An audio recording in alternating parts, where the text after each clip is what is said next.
Sí. Feliz noche. Después del campamento quedamos un poquito afónicos, pero el Señor nos bendijo en los campamentos. ¿Cuántos fueron al campamento, a los Camporí?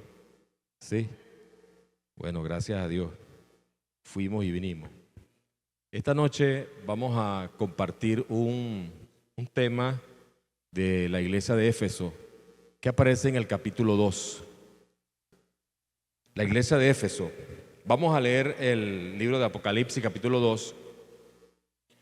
Dice: escribe al ángel de la iglesia de Éfeso, el que tiene las 7 estrellas en su diestra y anda entre los 7 candelabros de oro. Dice: conozco tus obras, tu trabajo, tu paciencia, y que no puedes tolerar a los malos. Probaste a los que dicen ser apóstoles y no lo son, y los hallaste mentirosos. Has preservado y soportado pruebas en mi nombre, y no has desfallecido. Pero tengo contra ti que has dejado tu primer amor. Por tanto, recuerda de dónde has caído y arrepiéntete, y haz las primeras obras. Si no te arrepientes, vendré a ti y quitaré tu candelero de su lugar. Pero tienes en tu favor que aborreces las prácticas de los nicolaitas, que yo también aborrezco. El que tiene oído, oiga lo que el Espíritu dice a las iglesias. Al que venza, le daré a comer del árbol de la vida que está en el paraíso de Dios. Un mensaje muy especial, un mensaje importante y un mensaje que tiene que ver con nosotros, porque este mensaje no solamente se le dio a la iglesia del primer siglo, sino que nos abarca a nosotros, porque escatológicamente, recuerden que cada iglesia tiene un período profético, y la Biblia nos termina diciendo aquí en el capítulo 2 que el Señor nos dará a comer del árbol de la vida. Y el árbol de la vida no está en esta tierra, sino en el paraíso de Dios. Así que podemos buscar en la Escritura cómo el Señor nos viene hablando sobre un tema que es necesario que nosotros podamos comprender bien. Porque Éfeso, para el tiempo que fue desarrollada como ciudad, estaba ubicada dentro del marco de las 7 iglesias. Era una provincia romana. Y en la actualidad usted puede verla en Turquía. Usted puede ir a Turquía y entonces va a ver las ruinas de esta ciudad. Estudiando lo que la Biblia dice, pues era una ciudad que estaba ubicada estratégicamente y permitía a los mensajeros circular de una manera eficiente. Era como un circuito comercial y administrativo que era fundamental para el Imperio Romano. En la secuencia de las ciudades, sin un orden lógico, nosotros podemos comenzar el viaje con Éfeso. Así que nosotros podemos ver que cada una de estas iglesias o estas sedes representa un desafío o representó un desafío para los habitantes y para los cristianos de ese tiempo, porque estas ciudades eran dominadas por una cultura, por el Imperio Romano, y además de eso tenían costumbres. Por ejemplo, habían templos paganos, hasta centros de riquezas económicas, donde influía directamente la identidad y las dificultades espirituales de las primeras comunidades cristianas. Así que Éfeso significa, de acuerdo a lo que dicen algunos escritores, Éfeso significa deseable. Podemos decir que para nosotros Éfeso es la iglesia deseable, porque tiene cualidades y características que son muy importantes. Así que nosotros podemos notar que Éfeso en los días de Juan era la principal provincia de Asia y más tarde fue su capital. Éfeso tenía un puerto y desde allí era importante que el evangelio se predicara, para que desde ese puerto el evangelio saliera a diferentes ciudades y localidades. Así que el Señor eligió a Éfeso para que nosotros podamos ver que no existe ninguna ciudad. A los muchachos que están estudiando teología, para ustedes y para mí no debería haber ninguna ciudad difícil para que el evangelio entre, porque si entró en Éfeso, entonces el Evangelio tiene cabida en cualquier lugar y hay corazones necesitados para que juntos podamos ver cómo el Evangelio puede derribar barreras culturales y sociales, políticas, y nos puede conectar con la fuente de vida. Ok, entonces notamos aquí en el mapa cómo Éfeso está ubicada en una posición muy estratégica. Como les decía, Éfeso era una de las ciudades más importantes del tiempo bíblico del primer siglo. Así que nosotros podemos ver que en las 7 iglesias, Éfeso ocupa un lugar de preeminencia. Su nombre, como les dije, significa deseable. Aquí se ven algunas de las ruinas de Éfeso. Esta es una de los caminos que se llaman la vía Curetes. ¿Qué son los curetes? Esto tiene un origen mitológico. Son seres divinos o semidioses, pero la Éfeso que Pablo visitó, el nombre se designa a una corporación de funcionarios sagrados muy influyentes. Vamos a ver ahora uno de los sitios importantes, que era la biblioteca de Celso. Esta biblioteca fue construida al final del siglo II, a principios del siglo II, y almacenó en su registro 12.000 rollos de pergamino, siendo entonces la tercera biblioteca más grande del mundo para ese momento. Este es el anfiteatro, el gran teatro de Éfeso. Es increíble pensar que en este lugar tenía capacidad para 25.000 personas. Y allí era un lugar de reunión donde en la época romana se desarrollaban peleas de gladiadores. Se adaptó para combates y espectáculos con fieras. También se cree que en este lugar fue donde hubo el alboroto de Hechos capítulo 19, donde Demetrio, un platero llamado Demetrio que vivía allí, vendía estatuillas de Artemisa, y entonces se inició una revuelta cuando se dijo que se llenó de ira la multitud y gritaron: grande es Diana de los Efesios. Miren esta foto, esta es la diosa Diana o Artemisa.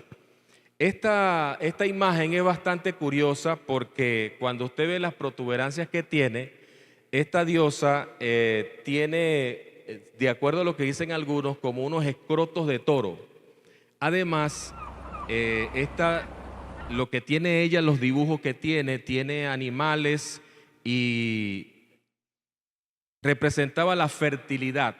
Esta diosa representaba la fertilidad, tenía dátiles en su cuerpo, y entonces nos recuerda que estamos hablando de una diosa que era muy respetada para el tiempo de Pablo. Además, los animales que están allí en la parte de su cuerpo estaban decorados como leones, bueyes, ciervos y hasta grifos mitológicos. Esta diosa era una diosa que era venerada por todos los habitantes o los ciudadanos de Éfeso, y representaba para ellos la diosa más importante de su mitología. Este era el templo de Diana, una de las maravillas del mundo, pero de este templo no queda casi nada, solamente queda una columna que está en un lugar que aparentemente representa ese hermoso templo que para el tiempo de Pablo se había levantado. Este es el pequeño teatro. En este lugar se hacían reuniones públicas donde el gobierno y la élite de la ciudad se reunía para tratar, era como una especie de consejo municipal para la toma de decisiones políticas y para la celebración de conciertos refinados que estaban dirigidos a la aristocracia, y también se recitaban poesías y algunas otras cosas de arte en este lugar. Vamos a pasar a la otra. Estas son las letrinas o baños públicos. Para el tiempo de la ciudad de Éfeso, los hombres se sentaban casi hombro con hombro. En este tiempo el agua corría cerca de los pies y ellos tenían una especie de mopa que después de tener su tiempo cumplido, entonces tomaban la mopa, la mojaban y entonces cada uno se lavaba con la mopa.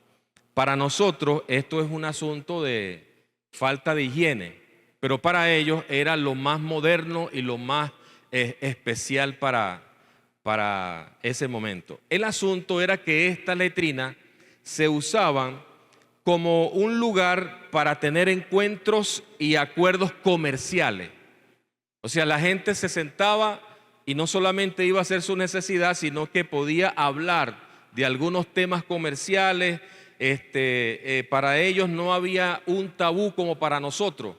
Era un ambiente social, era un lugar que se aprovechaba para poder dialogar y conversar algunos temas que eran importantes. Bueno, esto era una costumbre que para nosotros es difícil. Vi una foto de algunos hombres que tenían una bata blanca grande y la bata entonces lo cubría cuando se sentaban. Pero la mayoría no tenía batas blancas, así que ese era un lugar donde la gente disfrutaba el momento. ¿Qué les parece? Estas son las casas de los ricos.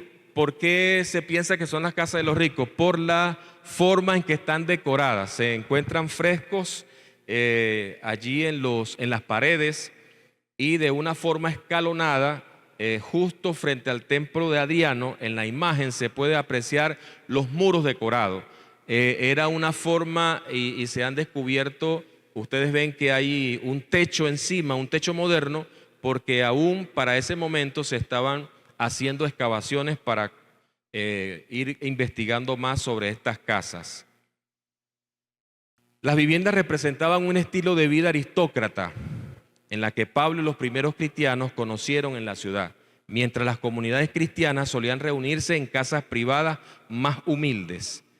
Aquí se pueden ver parte de las ruinas de las casas. El ágora administrativa. El ágora era como un centro también de reunión, era como una plaza, donde se usaban era el lugar donde se concentraba el poder político y religioso de la ciudad.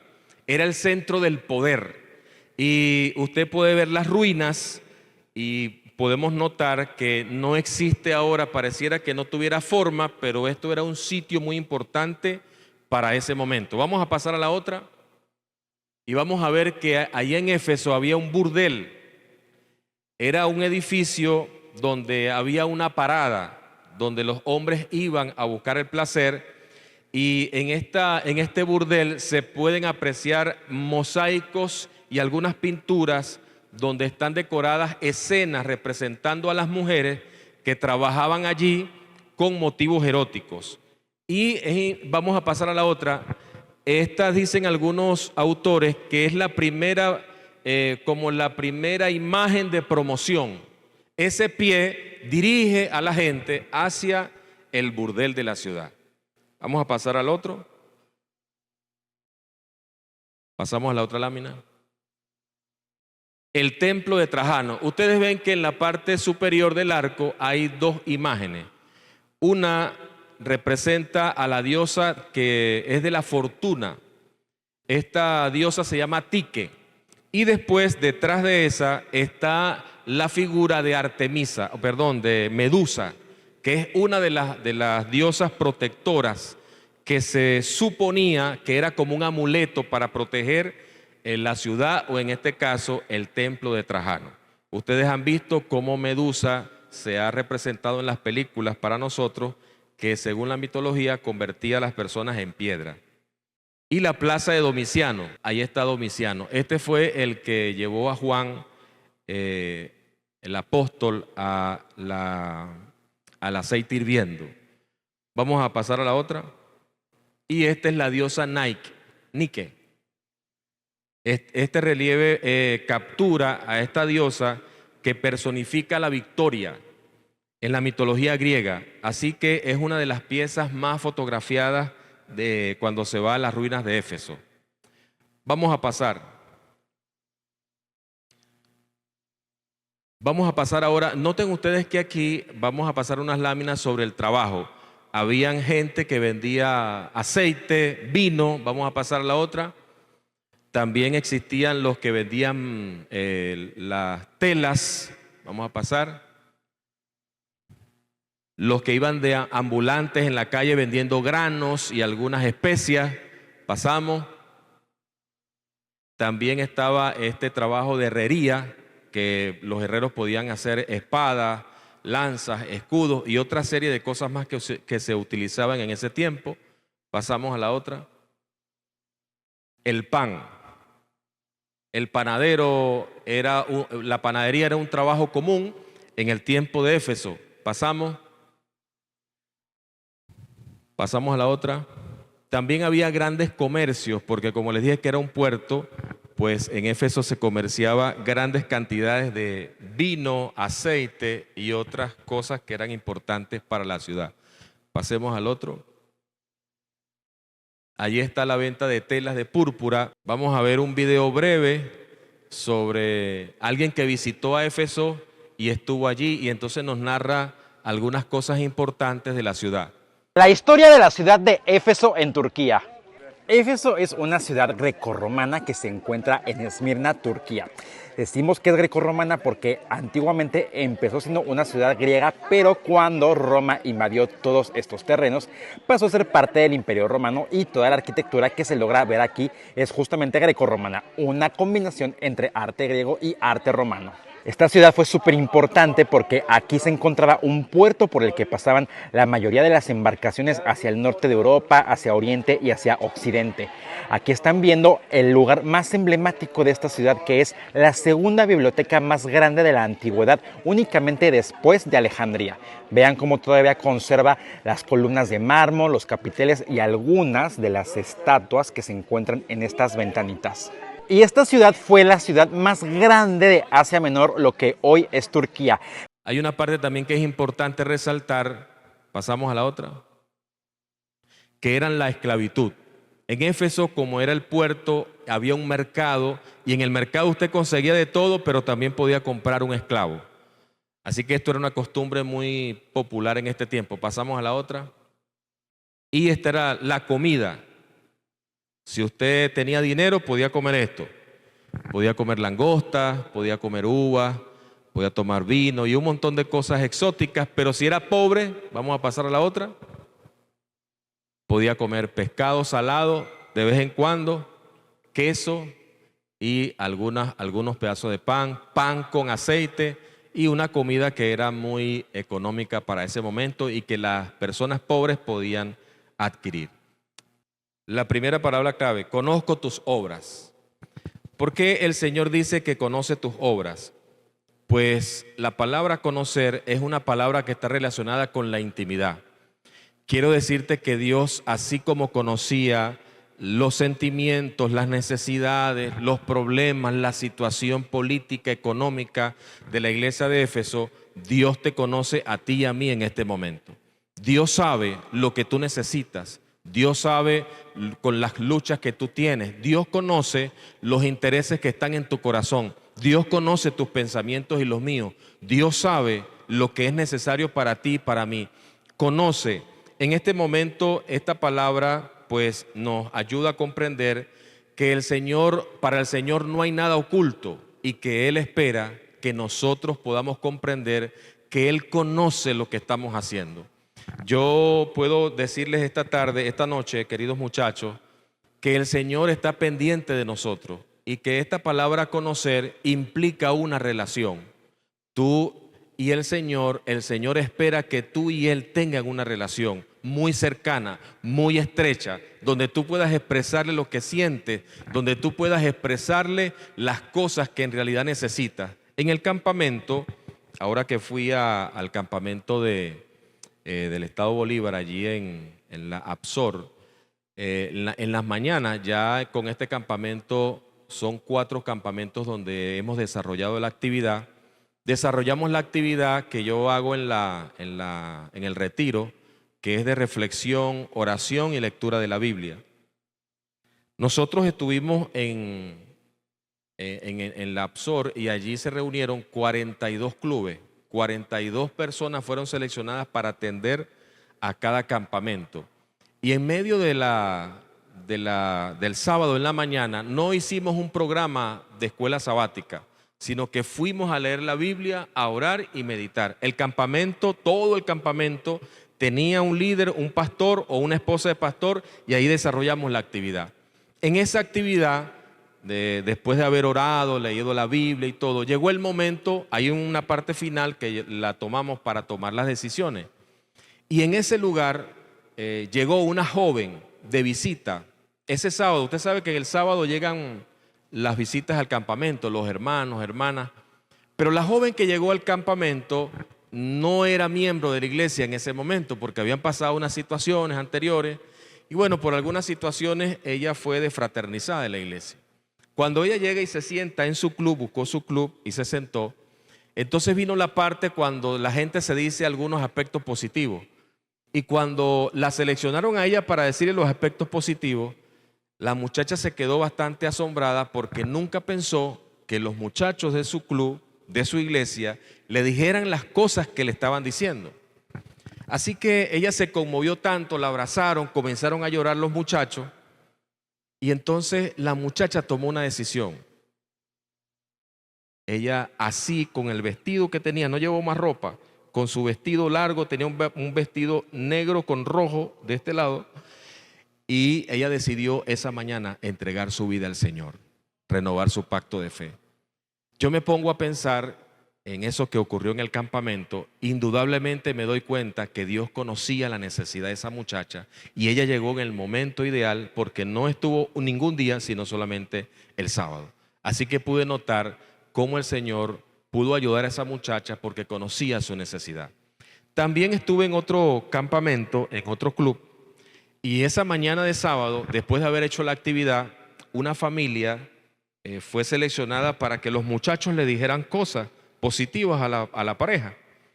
Y resulta que uno de los muchachos, después de haber hablado a los demás, le dijo, bueno, yo quiero decirles que ustedes para mí son como mi familia. Y le dijo unas cosas bien bonitas. Y el muchacho comenzó a llorar, se acercaron, se abrazaron. Ese muchacho, al final de la mañana, ya cuando llegó el momento de la toma de decisión, yo le dije, lo llamé por su nombre, no voy a decir su nombre aquí, y le dije, bueno, ¿qué te falta para tomar tu decisión por el Señor? Un muchacho de 16 años que estaba ahí. Y entonces yo le dije al grupo de muchachos, ¿qué le quieren decir ustedes a él? Y entonces todos empezaron a decirle, bueno, una cosa. Pero la familia que lo había tomado a él como su hijo, le dijo unas palabras al muchacho. Entonces oramos y yo me despedí y me fui. Cuando estaba bajando al río, las muchachas del club venían corriendo y me dijeron, pastor, él se va a bautizar, tomó su decisión. Y me pareció bastante importante porque Dios conoce la necesidad y Dios sabe lo que tú necesitas en cada momento. Ese joven, como otros, necesitaban esa mañana tomar la decisión más importante de su vida, que era entregar su vida a Jesús. ¿Necesitas tú entregar tu vida al Señor? El Señor conoce tu necesidad. Por eso hoy te dice que Él conoce tus obras, así como conocía la iglesia de Éfeso. ¿Qué estás haciendo en este tiempo? ¿A qué te dedicas? ¿A qué dedicas el tiempo libre? ¿A qué dedicas el tiempo cuando nadie te ve? Dios conoce tus obras y las mías. También otra palabra que es importante, vamos a pasar a la otra lámina, es la palabra arrepiéntete. Y arrepiéntete significa cambiar de mente o cambiar de rumbo. El Señor nos está llamando, así como la iglesia de Éfeso, a cambiar el rumbo de nuestra vida. Y yo quiero decirte que Jesús desea cambiar el rumbo de tu vida porque Él quiere llevarte por un camino diferente.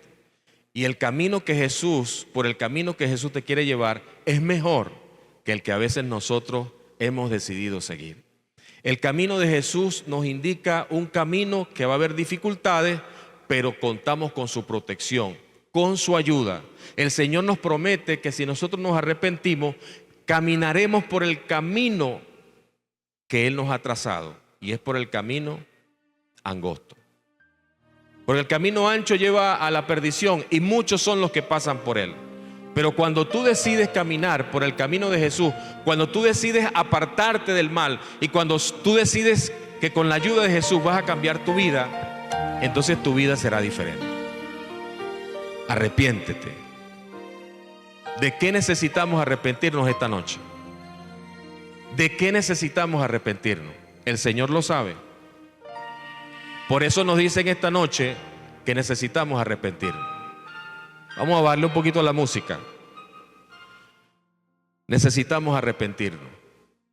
Es posible que le esté hablando aquí a alguien en esta noche que durante estos días esté cargando con una pena, esté cargando con un pecado, esté cargando con una culpa, esté cargando con algún pensamiento que no lo ha dejado tranquilo. Pero es el momento de dejar esa carga a Jesús para que Él resuelva lo que tú no puedes resolver. Arrepiéntete. El arrepentimiento es necesario para la salvación. Y en la última palabra clave en esta noche es el árbol de la vida. Vamos a pasar. El árbol de la vida. Pasemos a la otra lámina. El árbol de la vida es el lugar donde Jesús nos quiere llevar. El árbol de la vida, dice Apocalipsis 22, que está en medio del paraíso de Dios. El árbol de la vida tiene un fruto para ti y para mí. En el árbol de la vida habrá un momento de encuentros. En el árbol de la vida el Señor nos devolverá la fortaleza, el vigor que hemos perdido con el pecado. Y escribiendo la hermana White en Primeros Escritos, dice que en medio de la plaza del trono fluía un río de agua pura y sobre ambas riberas de este estaba el árbol de la vida. El fruto del mismo era magnífico, parecía oro mezclado con plata. El fruto de la vida del huerto edénico poseía virtudes sobrenaturales. Comerlo significaba vivir para siempre. Su fruto era el antídoto de la muerte. Sus hojas eran el sostén de la vida y la inmortalidad. Todas las tristezas habrán desaparecido. Ya no existirá enfermedad, el pesar y la muerte, porque las hojas del árbol de la vida habrán sanado a las naciones. Jesús verá entonces el trabajo de su alma y será saciado. Cuando los redimidos que estén sometidos al dolor, la lucha y las aflicciones, que gimieron bajo la maldición, se reúnan en el torno del árbol de la vida para comer de su fruto inmortal, ya no habrá peligro de perder nuevamente el derecho de comer del árbol de la vida, porque el que tentó a nuestros primeros padres será destruido con la segunda muerte. Del árbol de la vida pendía un fruto hermosísimo que los santos arrancaban y comían sin impedimento. El lenguaje más excelso es incapaz de describir la gloria del cielo o la profundidad incomparable del amor del Salvador. El árbol de la vida. El Señor lo tiene en el centro del paraíso, en el lugar donde Dios estableció para que nosotros nos reuniéramos, para que nosotros compartiéramos, para que nosotros comiéramos del árbol de la vida, y desde allí, queridos jóvenes, queridos hermanos, nosotros encontraremos la gran bendición de vivir con el Señor para siempre. El árbol de la vida está prometido. Aquí dice la Biblia que el que tiene oído oiga, y al que venza le daré a comer del árbol de la vida que está en el paraíso de Dios. El Señor te invita a ser un vencedor en esta noche.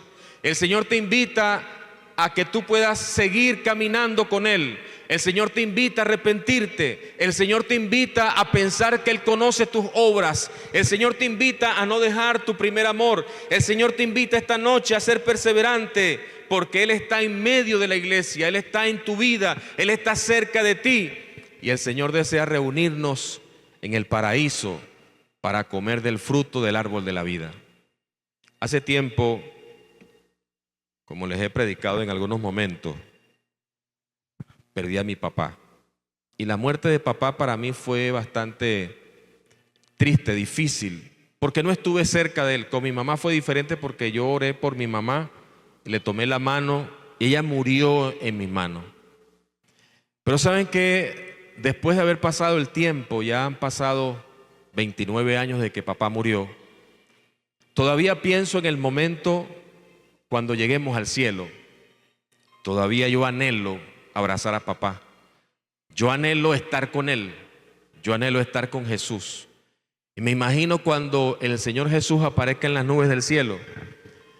Cuando nosotros vayamos al cielo con Jesús en las nubes y lleguemos a la nueva Jerusalén, cuando se abran las puertas y yo pueda salir por las calles de oro y buscar entre la multitud a mi papá, Me imagino caminar con mi papá hacia el árbol de la vida. Me imagino estar con mi papá, con mi mamá y mis hermanos, mi esposa, estar allí cerca del árbol de la vida y comer su fruto. ¿Sabes que yo me imagino cómo seré? ¿Cómo seré? ¿Cómo el Señor me transformará cuando esté con el Señor en el cielo? Yo me imagino sin canas. Algunas personas me dicen que me pinte las canas, pero no tiene sentido. Si yo me pinto las canas aquí en la universidad, imagínense, voy a tener que irme porque voy a hacer me van a hacer muchos memes después. Pero yo me imagino sin canas, me imagino un hombre esbelto. ¿Cómo me imaginan ustedes? ¿Con los ojos verdes o azules? Azules. Me quedan bien los azules. Me imagino con el cabello como lo tenía. Yo tengo una foto cuando estudiaba sexto grado. Tenía el cabello amarillo, castaño. Así como lo tiene el presidente Trump. Me imagino a mi esposa.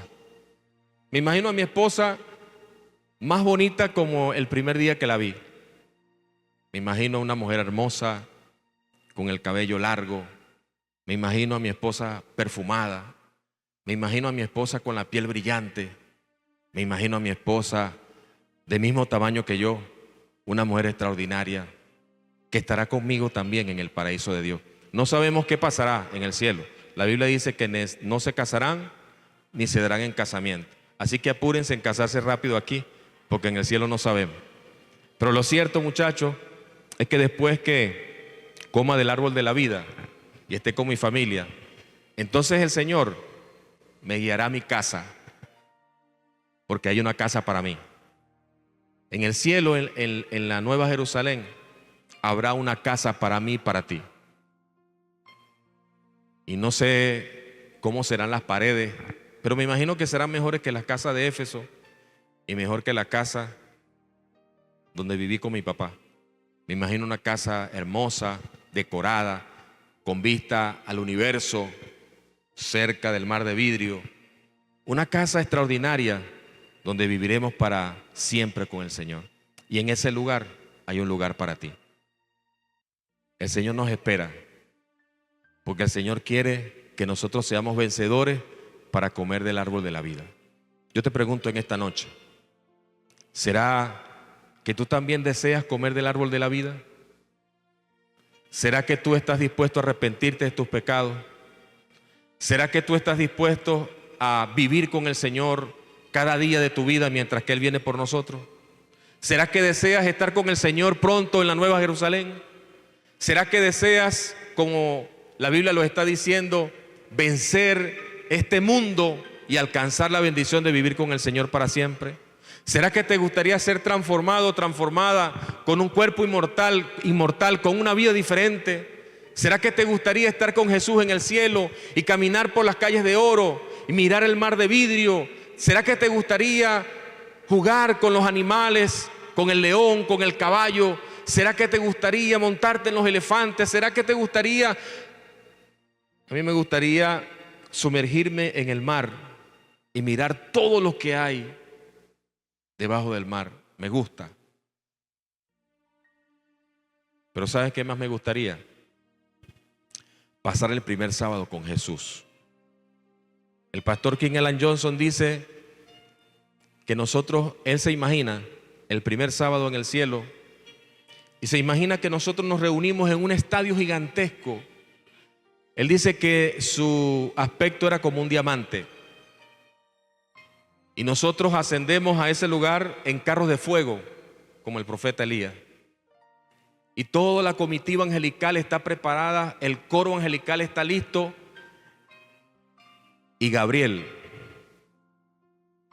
va a dar la orden para que todo el coro comience a cantar. Pero mientras que estamos esperando, entonces se ve que viene una nube gigantesca de fuego. Y entonces Gabriel da la orden y se levanta y se lanza una alfombra verde que recorre el estadio, pasa por la mitad. Y entonces mientras que esa alfombra va pasando, de lado y lado surgen las flores de todos colores que aromatiza el lugar. Al fondo de aquel gran estadio hay una cascada gigantesca que entonces hace que por encima del vapor, del agua que se combina con los rayos del sol, hayan 4 arcoíris. Y por encima de los arcoíris entonces comienzan a volar aves de diferentes especies que con sus cantos alaban el nombre de Dios. Y cuando aquella nube de fuego desciende y Jesús pisa aquel lugar, entonces comienza el coro angelical a cantar, a alabar al Cordero que nos salvó del pecado y que nos dio la libertad y la vida eterna. Ese día nosotros podemos estar allí. No sé cómo será. El pastor King Alañoso se lo imagina así, pero no sé cómo será. Pero lo cierto es que tenemos un lugar para estar con Jesús allí en el cielo nuevo y en la tierra nueva. Tendremos un lugar en la Nueva Jerusalén. Te quisiera preguntar esta noche, ¿te gustaría estar con el Señor ese día? ¿Cuántos colocándose de pie le gustaría decirle, Señor, yo quisiera vivir esa experiencia?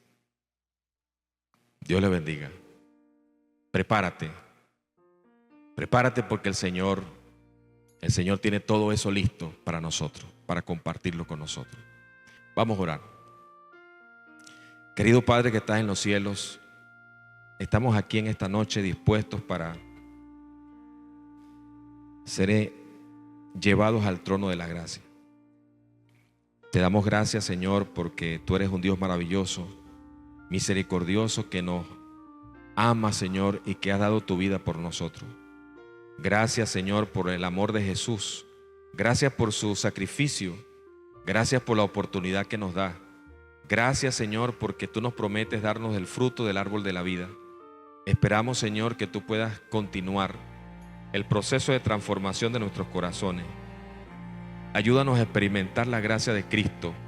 Permítenos, Señor, ser transformados completamente. Y permite, Señor, que muy pronto estemos contigo viviendo en las nubes del cielo. Viviendo, Señor, en la Nueva Jerusalén. Querido Padre, te queremos rogar en esta noche que tú nos sigas guiando y bendice esta universidad para que pronto, Señor, tengamos la bendición de las nuevas carreras, el proyecto universitario. Te rogamos también, Señor, que puedas bendecir a cada estudiante para que pueda cancelar las cuotas y con tu ayuda, Señor, puedan ellos ver que tú eres real y que tú estás dispuesto a ayudarlos en todo momento. Queremos rogarte en esta noche por los amigos que nos acompañan a través de las redes sociales. Bendícelos también, ayúdalos a ellos a experimentar tu bendición. Y te queremos pedir en esta noche que puedas tú ayudar a la hermana Damaris, que está padeciendo otra vez esta enfermedad. Te rogamos, Señor, para que si es tu voluntad y ese milagro repercute para tu gloria, tú la puedas sanar. No la desampares, cuídala. Y permite, Señor, que también el profesor Wolfgang Castro pueda recibir la sanidad total de acuerdo a tu voluntad. Por favor, guíanos en esta noche, danos un descanso y permite que por tu gracia nosotros podamos expresar que somos tus hijos y que por tu gracia seremos vencedores para estar contigo en la patria celestial. Quédate con nosotros, Señor. Te lo rogamos en el nombre de nuestro Señor Jesucristo. Amén. Que tengan feliz noche. Dios les bendiga.